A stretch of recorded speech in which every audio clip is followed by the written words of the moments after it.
Welcome back to the channel, guys. I hope you're all well. Now today and in this video, what we're going to be doing is we're going to be working on this Audi S5. And what we're going to be doing to this S5 is we're going to be getting it back onto the road after it's been parked up for the last 2 to 3 years.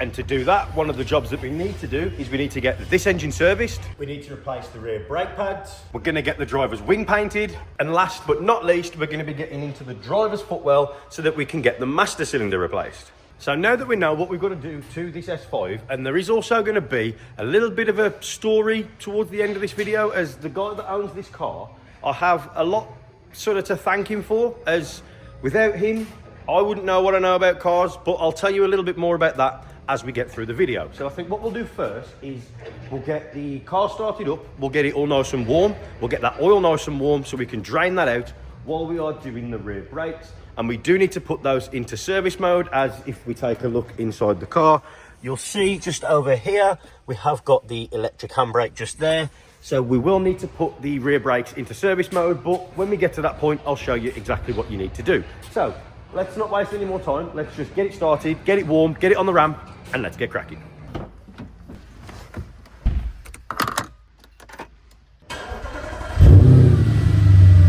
So I left the engine to sit and idle, and while that was warming up, Buddy was also warming up, enjoying the sunshine. And once we were up to temp, I could give the engine a little rev.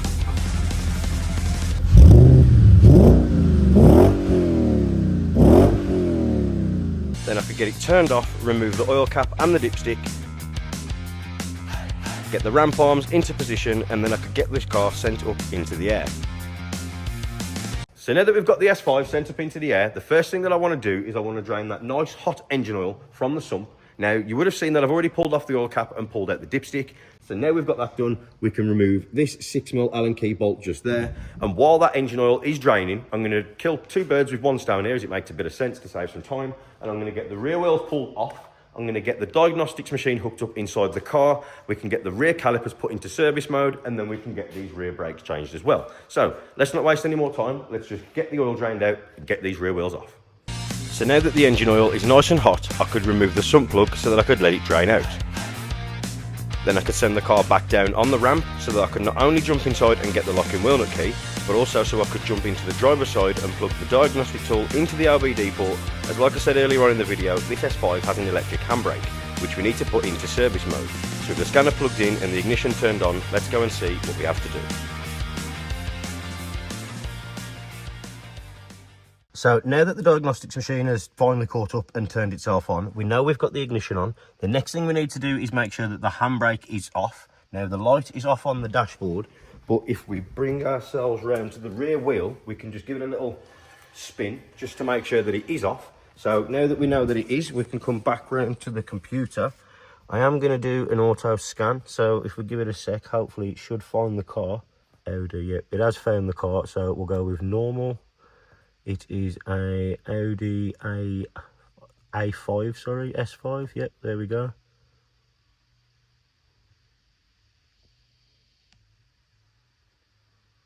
So now that we are into the system, we're going to go onto full system diagnostics. We're going to go into brake electronics, and there you go, you'll hear it beep on the dashboard and the ESP lights on the dash there. That's just the car saying basically, you're in my system, I know you're in my system, and what are you doing in my system? But now we have got it into the brakes just there. If I move that, it might make it a bit easier to see. Will it? Will it make it a bit easier to see?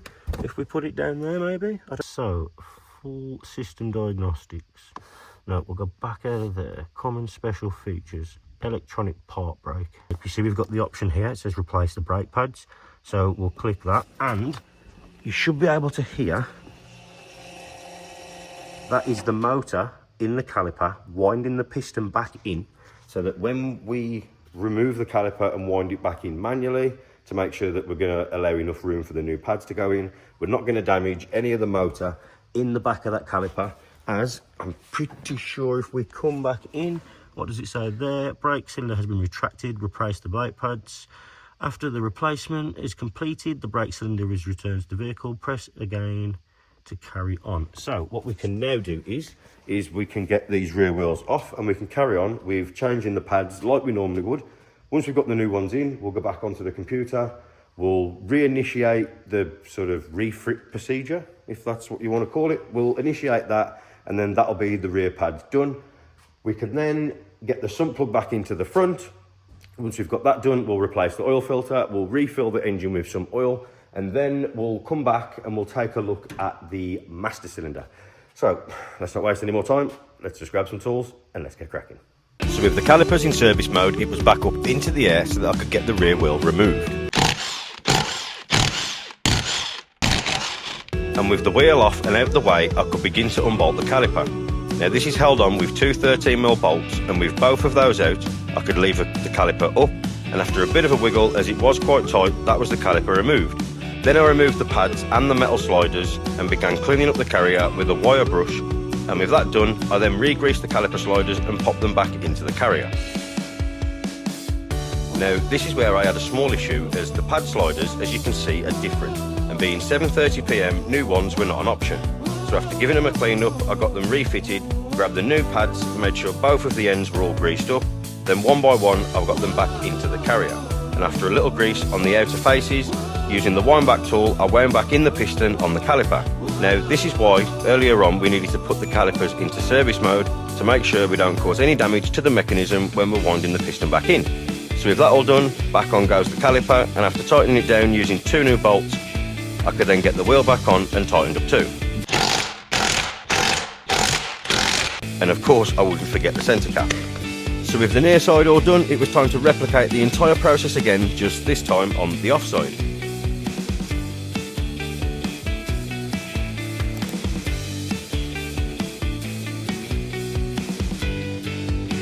So with both sides complete and the wheels back on, it was time to get it on the floor so we can finish these brakes off by resetting the service mode. So let me show you what we need to do. So now that we've got the rear brake pads replaced, as you've just seen, like I said earlier on in the video, we now need to jump back into the car so we can finish off the brake pad procedure, if I can get my words out properly. So what we need to do now is we just need to click OK. And if I quickly come back out,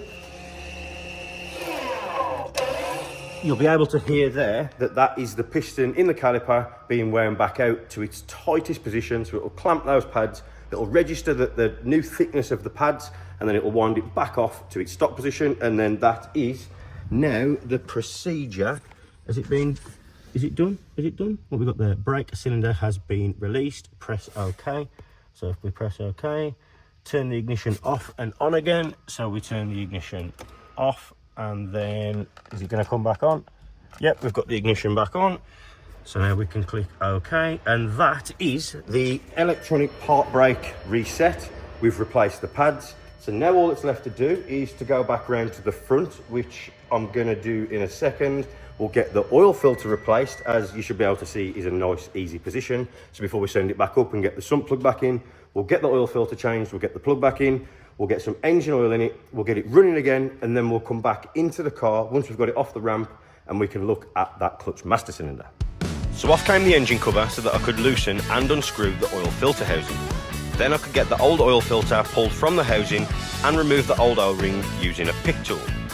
Then I grabbed the genuine Audi oil filter and the new seal out of the box and fitted the new seal to the housing lid before wiping it in a bit of oil to make sure that when we refit it, it won't damage the seal.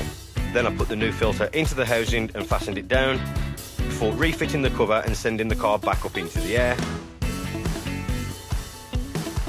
Then I could get the sump plug refitted using a new copper washer, and after a quick wipe over with a cloth, I sent the car back down and began to refill it with some fresh oil.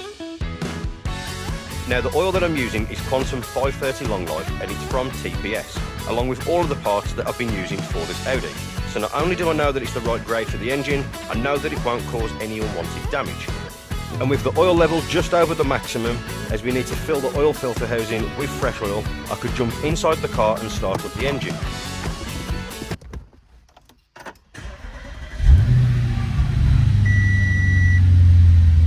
And now that I'm happy we've got oil everywhere that it needs to be around this engine, I could get the engine turned off. And that is the engine oil and filter change done. So now that we've let the S5 sit for a while, we've let all that oil drain back down into the sump. If I pull the dipstick back out the tube, and we give it a little wipe here on the rag. If we drop it back into the tube, we should now be able to see if we are at the correct level. So if we drop that there, are we at the maximum?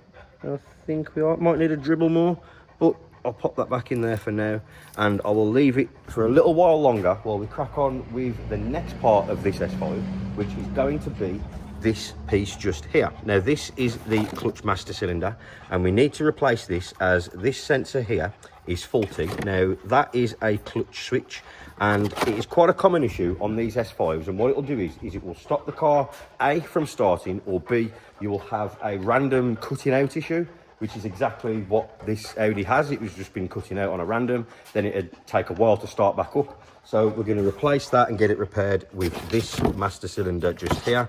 But to get to this, it is a absolute nightmare because it sits right down against the bulkhead, right down here. And if I pull this plastic up and out the way, it sits right down that gap just there. Now it will be a bit difficult to see, but it is down there somewhere. So in order to get that off, we need to remove the wipers, the scuttle panel, the wiper mechanism. We need to remove the ECU cover, the ECU, the wiring, and the actual box that the ECU sits in at the bottom there.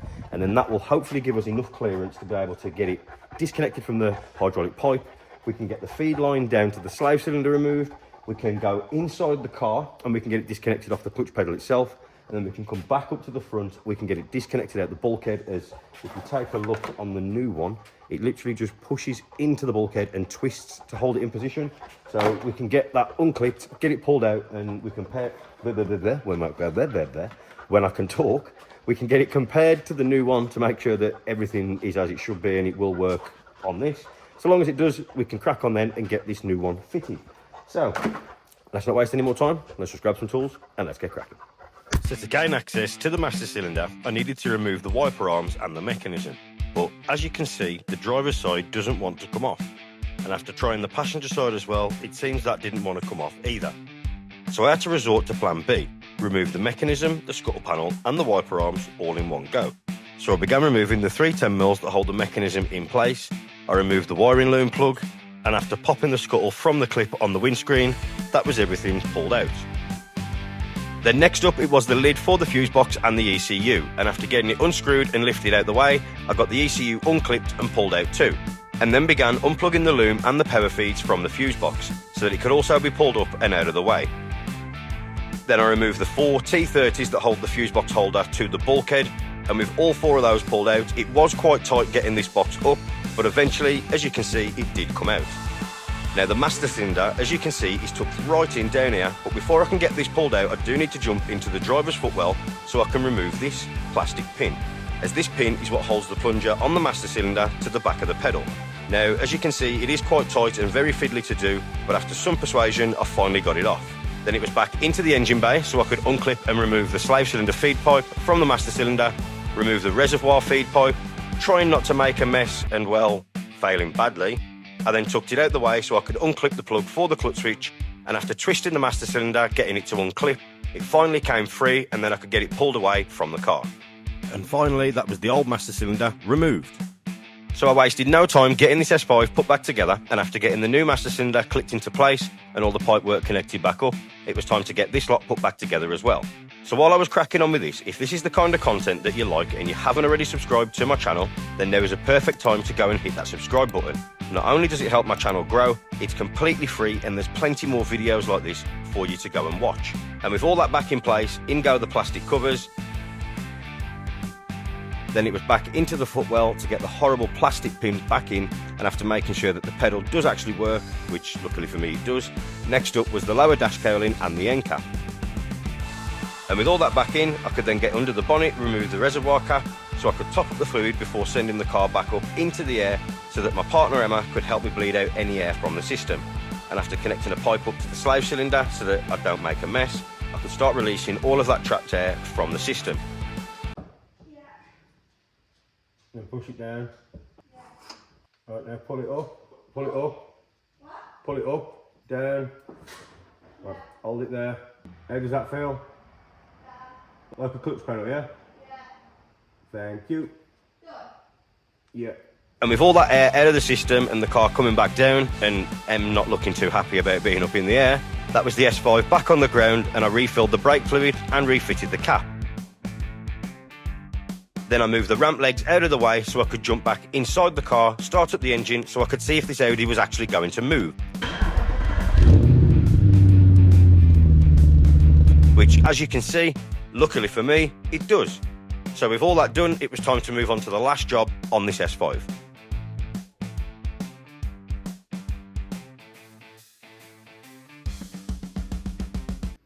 So now that we've got the clutch master cylinder replaced and we've got it bled up and we know that the car actually moves, you would have seen earlier on that we've got the rear brake pads replaced and we did the engine oil and filter. So there's only one thing left to do, and that is to turn our attention to the driver's wing. As you can see, we've got this little bit of lacquer peel here, and we've got this lacquer peel because the car has been sat, like I've said, for a couple of years in a garden with the sun beating down on this panel, and as you can see all at the top, it's all faded, it's gone dull, it's not very nice at all. So we are going to be getting that repainted, and I do have to make a little stencil for this V8 badge just here, as we want to get it back on in the same position that we take it off at.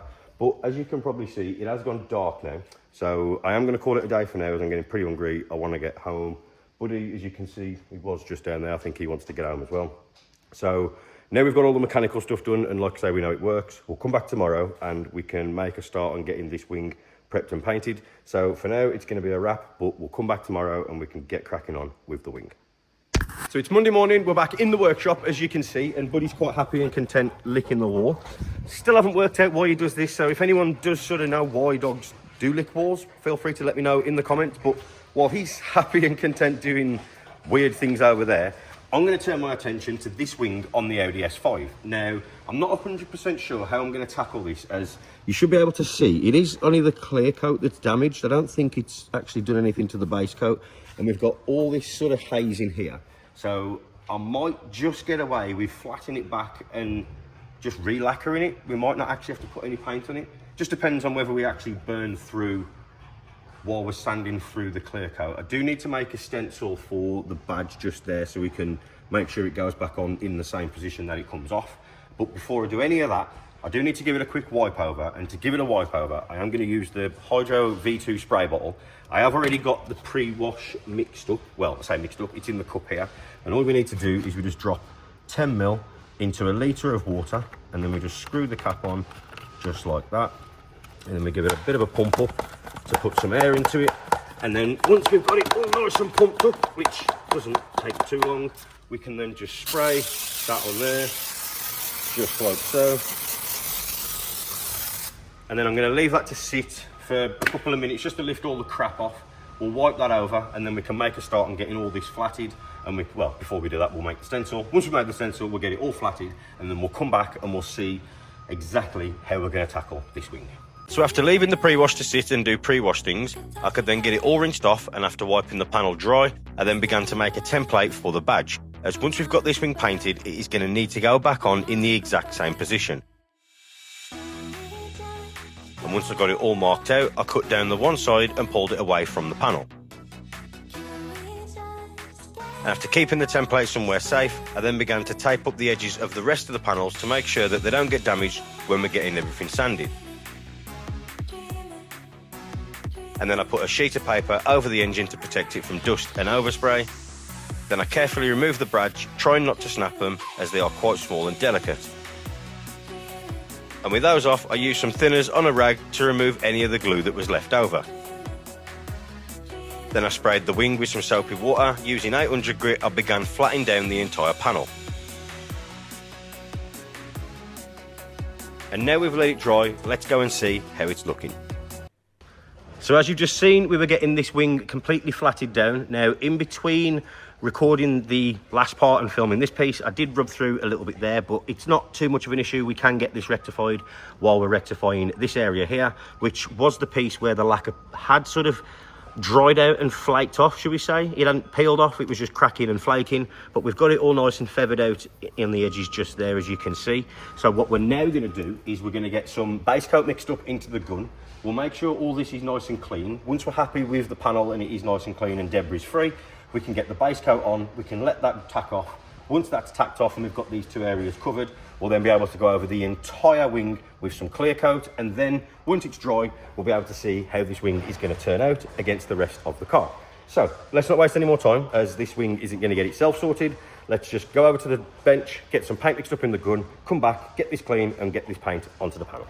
Now, before we can even think about getting this panel painted, we need to get the entire car sheeted up. So after using some clear sheet and making sure that we'd covered absolutely everywhere, I got it taped down and then cut out a section for the wing that we need to get painted and got all of those loose edges taped down.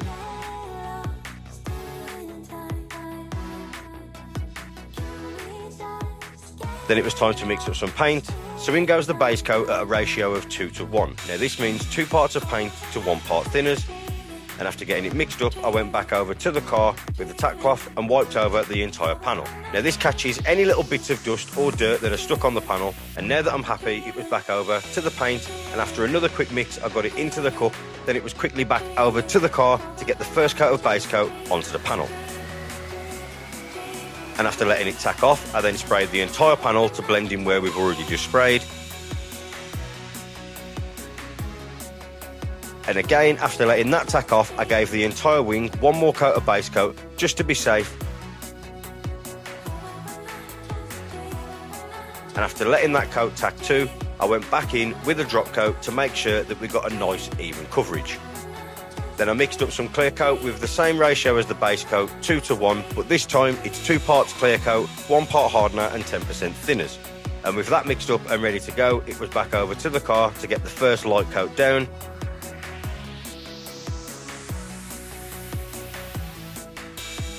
And again, after letting it go tacky, we could get on the first wet coat of lacquer.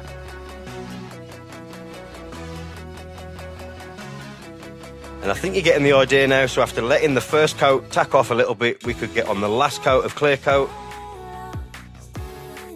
And then that was this wing pretty much all done. So let's go and see how this has turned out.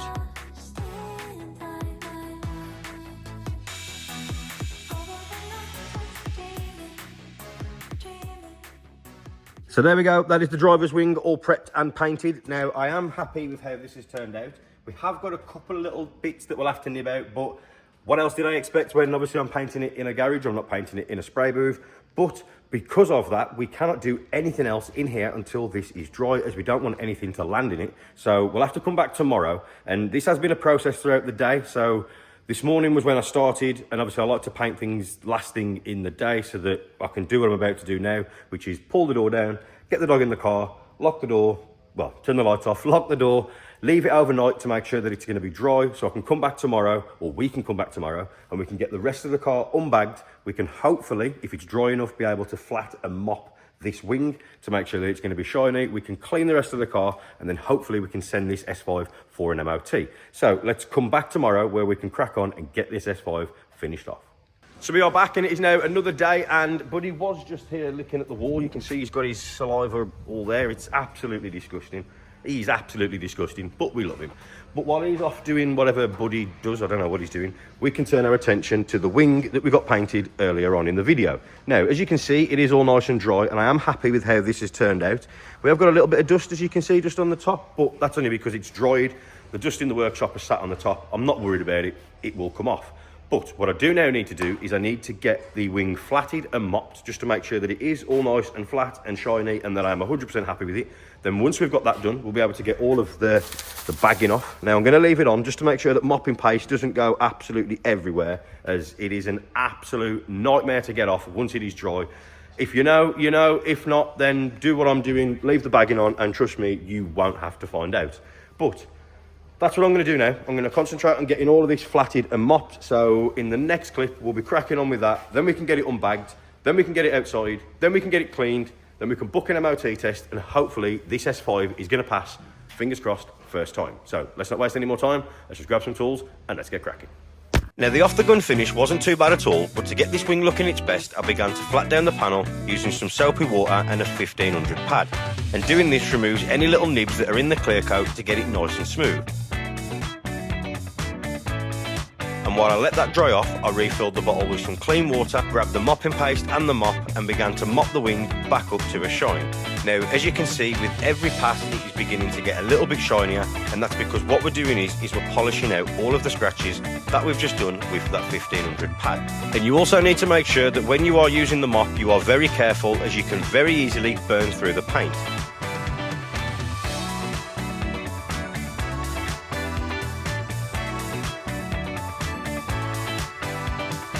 But after being careful and letting the machine do all the work, I got the paste wiped off with a cloth, and now we can finally see that end result.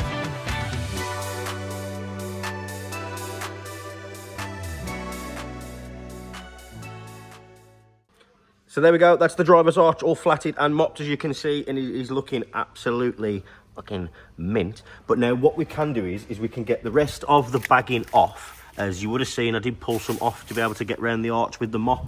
So we'll get the rest of the bagging off. Then we'll be able to get the badge stuck back on with the template that we made earlier on. And once we've got the badge back on, we'll be able to get it outside. We can get the thing washed. We can make sure it's nice and clean. And then we can book the MOT test. And hopefully, fingers crossed, it's going to pass first time. But I guess you never know. We've tried our best, I guess. So there's only one way to find out. So let's get the badge on, get the bagging off, get it cleaned, and get it booked in. So after untaping and removing the rest of the protective sheet, I could grab the template that we made earlier on for the badge and get it placed back onto the wing. And after grabbing the badges, I got them stuck back on, not that you can see much as I was standing in the way. And after making sure that they were in the correct place, I then removed the paper from the engine bay and pulled the car outside so that it could be washed.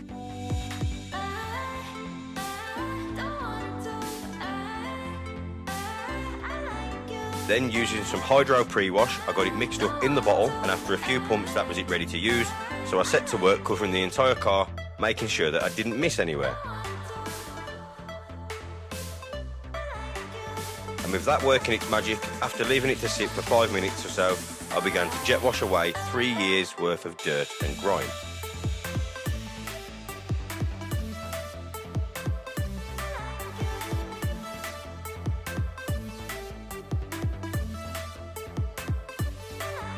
Then it was onto the snow foam, and again, after covering the entire car, making sure that we cover every panel so that we know it is going to be as clean as it can be.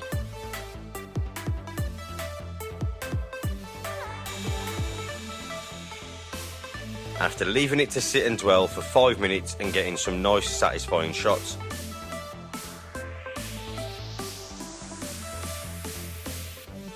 I began to rinse off all of that snow foam, and once it was dry, I quickly mopped the rest of the entire car just to be sure that this S5 is going to be looking as good as it can possibly be.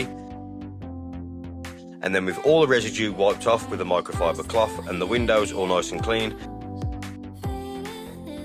I think you'll agree there's only 2 words for this S5, and they are fucking mint.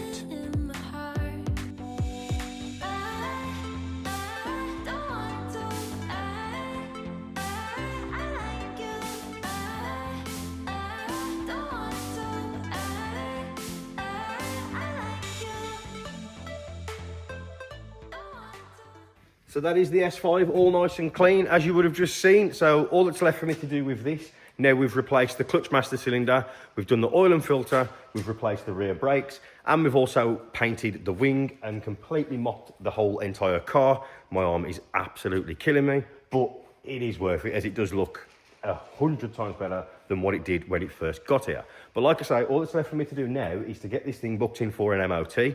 And obviously we can't drive it there, as it's been off the road for a good couple of years now, so it's not road legal. So we are going to get it picked up by Peaky Recovery. So big shout out to him. If you're in the area and you need anything moving, I'll put his details somewhere on the screen or in the description below. But the next time you see me and this car, it will be on the back of the truck on the way to that MOT.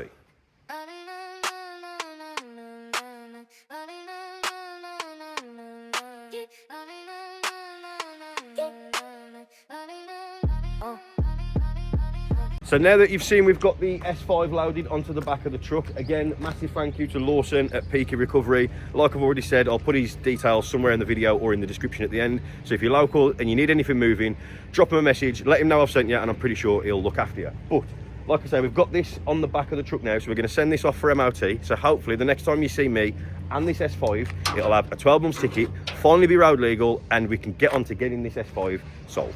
So if the S5 all loaded up and strapped down, off it went for its MOT. Then the next day it returned, and after trying not to rip the splitter off, getting it off the truck, I'm very happy to say that it has passed. So again, thanks to Peaky Recovery, but now it's time to see what this S5 can really do.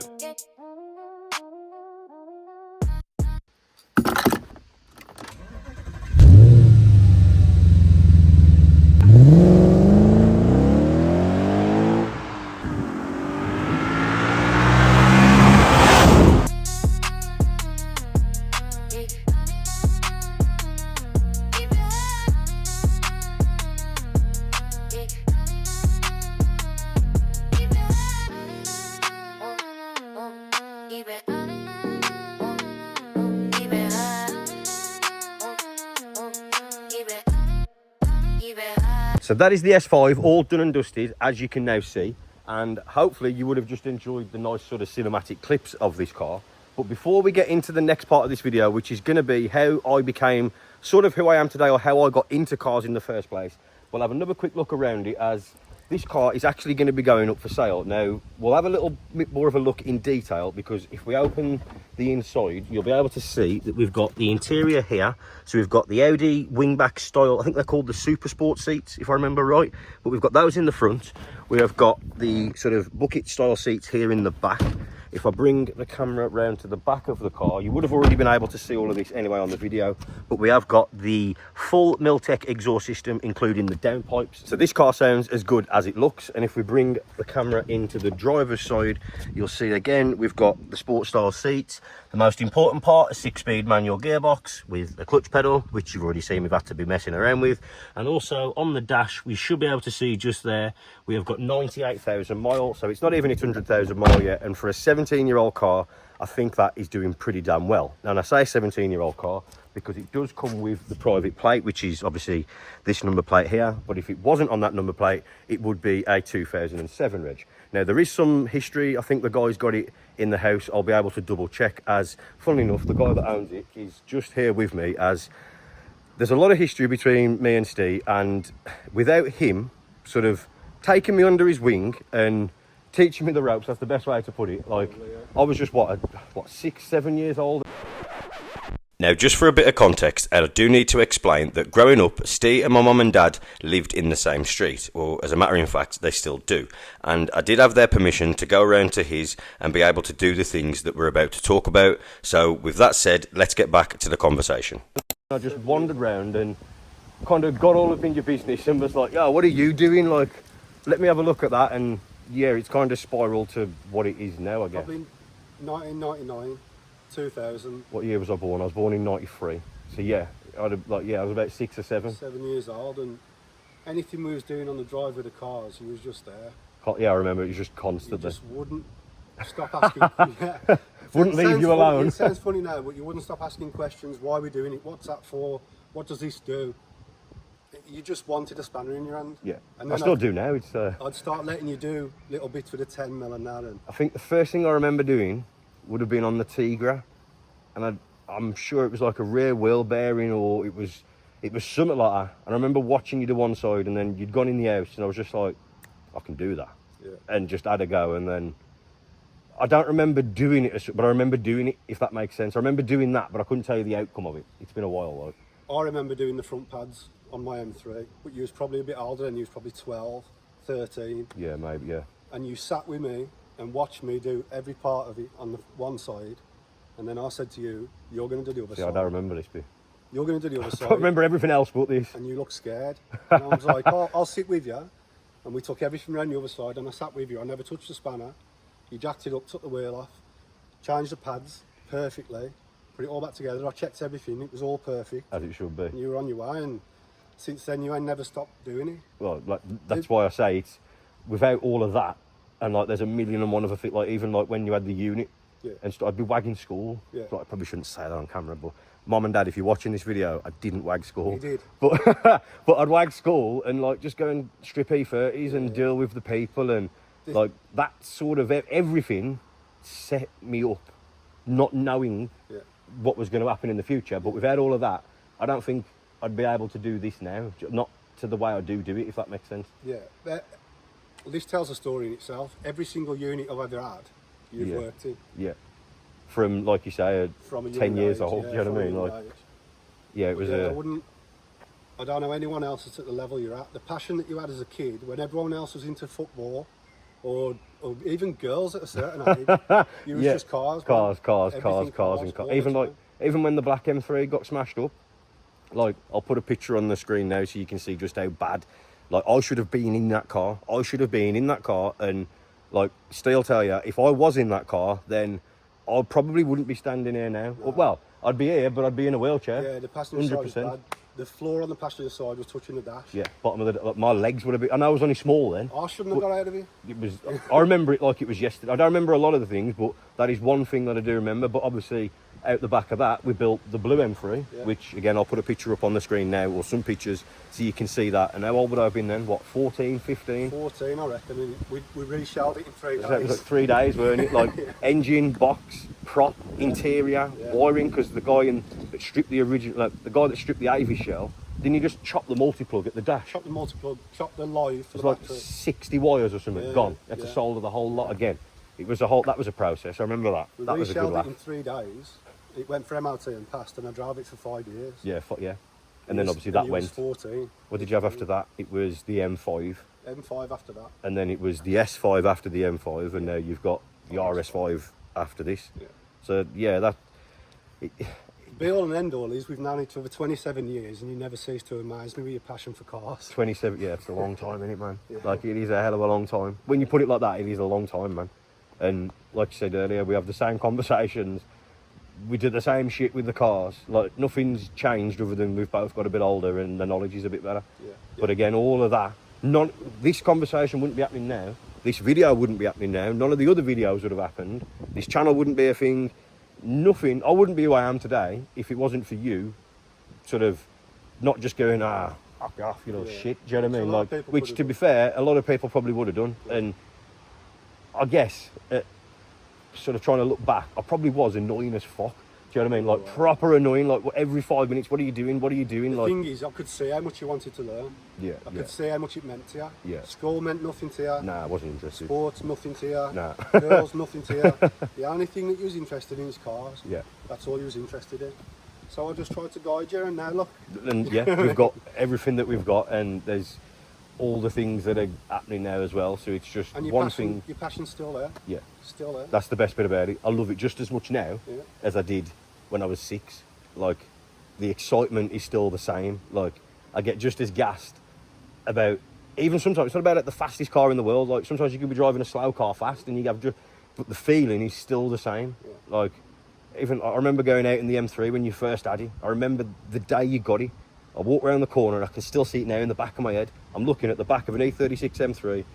One tyre, the widest tyres I'd ever seen in my life. Obviously, I was a kid, do you know what I mean? And I just see on the boot, M3, and I just think to myself, he's fucking done it. He's fucking got one. Yeah. And then I remember saying, can I go out in it? And he was like, ask Jay to take you in it. And I had never been so terrified in my life, but I knew then one day I'd have one, and I've had 2 since. So it's like, again, all these things have built up to everything that not only I've achieved and accomplished, but everything that's gonna come in the future. Do you know what I mean? Forward. Yeah. You got petrol in your veins? Oh, and diesel and brake fluid. Yeah. Do you remember when I drank the brake fluid in the ute when it bled the only thing that was the closest was a Red Bull can, and I bled the clutch into the clutch slave into the Red Bull can, put it on the side, thought nothing of it, wanted a drink, necked this Red Bull and was like, that ain't fucking Red Bull, it's just brake fluid, and then proceeded to just be sick all in the toilet for about 2 hours. That was bad, man. But in your defence, again, you was a child and you never went out. Nah, I carried on. You stayed there and carried on. Carried on, man. There was shit to do. It meant nothing else in your world from a young age meant anything other than cars. From the moment I woke up to the moment I went to sleep. Even then, I'd dream about cars. Like, seen it. And I've had numerous units, and I've had you work in every one for a reason. Yeah. Do you know what I mean? I know how good you are. I knew then. You could see it then. See, I don't class myself as like good either. I just do what I do. Do you know what I mean? Like, and I think that's probably what some people like about it, because I don't. Because I appreciate it, man. It's but I don't see it like that. Same as like doing everything that we've done on this now. It's like, I know you've been like super grateful and how can I put it, like, to me, nothing's too far. Do you know what I mean? It's like, oh, we've had to do this extra bit. Like, let's just get it done. Do you know what I mean? The sooner it's done, the sooner it's done. Yeah. That's always been my attitude. But now, like, obviously, look at it. But there was a time when, again, going back to the start, I wouldn't have been able to do any of that if it wasn't for you not just going, oh, fuck off, you little shit. Do you know what I mean? And actually putting the time into me. Yeah. And yeah, for that, I'll always be grateful. And there'll always be that level of respect and appreciation for it. Do you know what I mean? Hence why doing the little things, going the extra mile, to me is nothing, because what goes around comes around. Do you know what I mean? You can't sort of build this and not expect to reap some benefit from it at some point. Do you know what I mean? So it's, but I'm just glad that it's now done. It's now done. It can be sold. And whoever buys it is getting a damn good car, because, like, how long have you owned it for now? It's got to be, what, 10 years? Give or take? I had it 10 years, used it every day, and never had a bulb go, never had anything go on it, never. Up until that cutting out issue? Up until now. Which obviously is now all sorted and all fixed. Was a little bit of a headache, but it's a car at the end of the day. And it's had a new clutch and flywheel, which is all these need. Yes. That's all they need. We did have... How long ago was that? It's parked up. You got to think it's been parked up for 3 years, yeah? So it's probably 5 years, but it's only 2 years old. So it's a 2-year-old clutch, do you know what I mean? So yeah, makes a lot of sense, man. But whoever buys that is getting a damn good car. Yeah. And speaking of people wanting to buy it, if you are wanting to buy the S5 that you've seen in this video, as I am going to end this video here, as we have got some other stuff to do. But if you do want to buy this car and you are interested, there will be a link somewhere at the end of this video for my Instagram, so you can just drop me a message on there. The price and everything is going to be on a for sale post, which again is going to be on my Instagram page. So just feel free to click that link, drop me a message, and I'll get back to you with all the details. Again, another little bit of a sort of story, or some stories, giving you a bit of an insight of how I sort of became who I was, which I said would happen at the start of the video. So if you've enjoyed watching this video and you've enjoyed watching this car sort of be given a new lease of life, as again, it's been off the road for 2 or 3 years. So it's had a new lease of life. It's ready to go.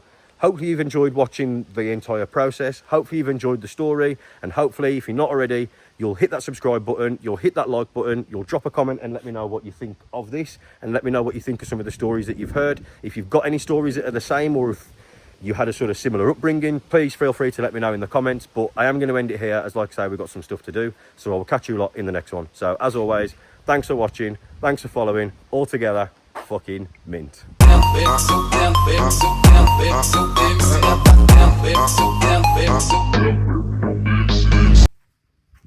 you want to go home? Should we go? Are you ready? Are you ready?